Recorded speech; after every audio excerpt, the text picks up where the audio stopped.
Welcome everybody to a look at a brand new Eureka release, and it is a double feature of Samurai Wolf 1 and 2.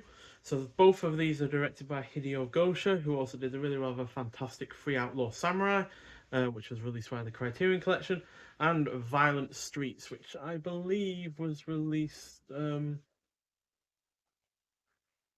was released by Eureka as well, I believe.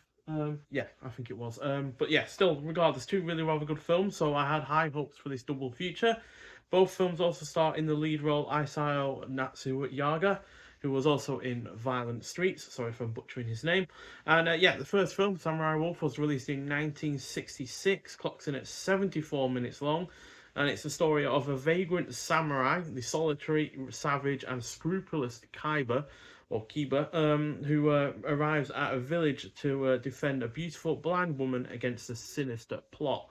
So yeah, don't be fooled by the length of this film, as this isn't a cheap cash in on the popular samurai genre of films, since this does a lot in its short running time, with not much to play with, as the budget was intentionally kept low so the director could do as he wishes, and that shows in just how violent this is, with blood spurting more than a big fancy fountain at numerous points.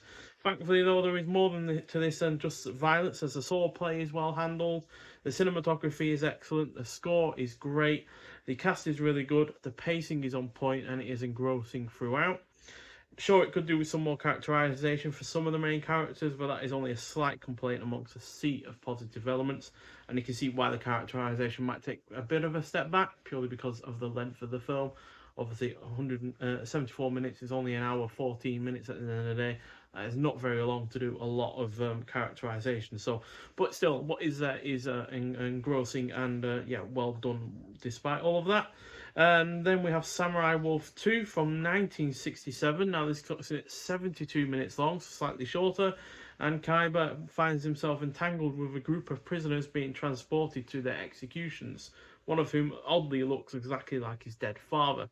There are crooked gold miners, a beautiful girl who is unfortunately a complete lunatic, and a dojo master who is obsessed with killing Kaiba to prove that his school sword style is the best.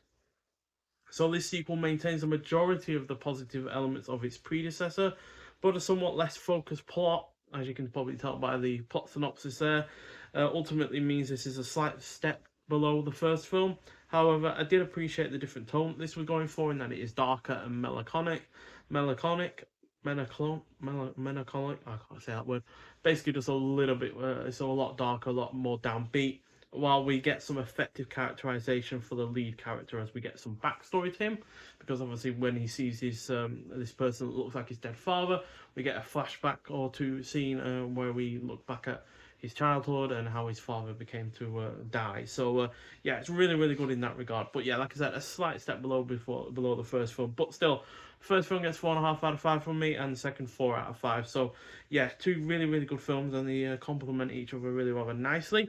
So yeah, we get some really rather nice new artwork for the slipcover, which has been done by oh,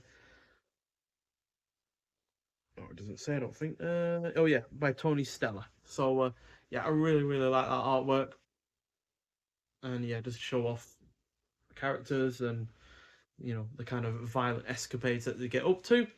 And then we also have both films on an individual disc, so that's all nice to have. Obviously, they didn't have to, only 70 odd minutes each. You could have easily fit both films on one disc, but still nice to have them on their own discs in different kind of printed forms there.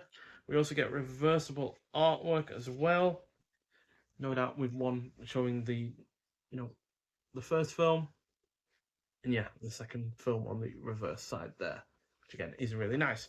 And on top of all of that, we get a nice booklet, which isn't thick or anything, which, considering there's two films to talk about, is a little bit surprising, but still, it is a booklet regardless. So inside this, we get the cast and crew for both films, and then we get The Waves at Akira's Door by Tom Mez. I'm basically talking about how this no doubt shook up the kind of samurai genre in some regards, especially considering Akira Kurosawa had been the staple name for such a genre of films. Although obviously Hideo Gosha before these two films did Free Outlaw Samurai, which I think is also a very excellent film. And then in terms of extras on the disc, we get the film is both of the films are presented in 1080p from restorations of the original film elements by Toei. Get uncompressed original Japanese mono audio with optional English subtitles. Audio commentary on Samurai Wolf by his film historian and writer Chris Pajali, or Pajali, something like that. Then we get brand new audio commentary on Samurai Wolf 2 by Jasper Sharp. Then we get Outlaw Director, a Hideo Gosha featurette with Tomo Gosha. Then we get brand new interview with film critic Tony Raines.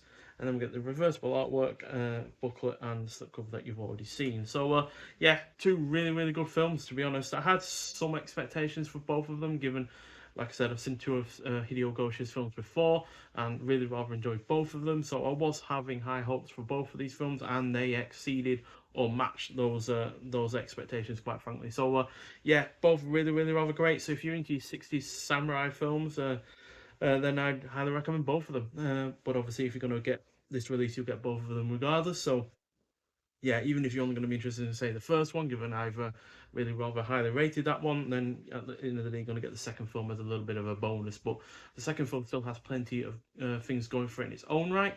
And, yeah, like I said, it does do some things different that I kind of enjoy.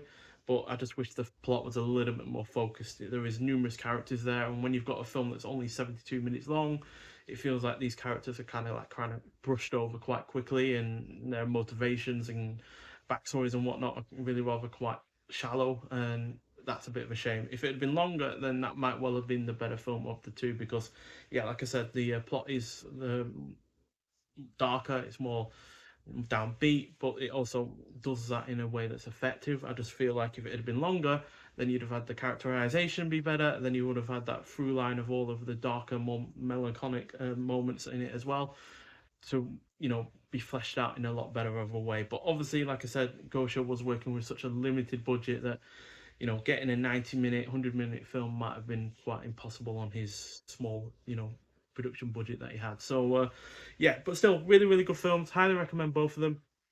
If you've seen either of these films before, I'd like to hear your thoughts on them. But thanks for watching, and I'll see you in the next one. Bye.